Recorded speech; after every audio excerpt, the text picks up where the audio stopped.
Hi friends, morning. புதுசாக நம்ம ஏரியாவில் ரோடு போட்டிருக்காங்க. அந்த ரோட்டில் தண்ணி தேங்கக்கூடாது அப்படின்னு சொல்லிட்டு ஒரு ட்ரெயின் சிஸ்டம் ஒன்று பண்ணியிருக்காங்க.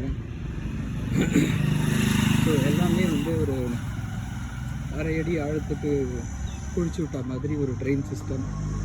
இப்போவே ஆல்ரெடி அதில் குப்பெல்லாம் சேர்ந்து மூடி இருக்குது. இது இன்னும் கொஞ்சம் டெப்த்தாகவே இருக்குது. ஸோ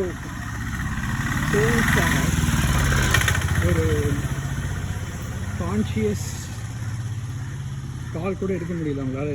இந்த ட்ரெயின் சிஸ்டத்தை எப்படி போடுறதுன்னு கூட அவங்களுக்கு தெரியாமல் எவ்ரி 10 அடிக்கு ஒரு ட்ரெயின் சிஸ்டம், அதில் குப்பை அடைஞ்ச மாதிரி இருக்குது. அதில் மழை பெஞ்சால் கட்டாய குப்பை அடையும். See how much public money is being wasted.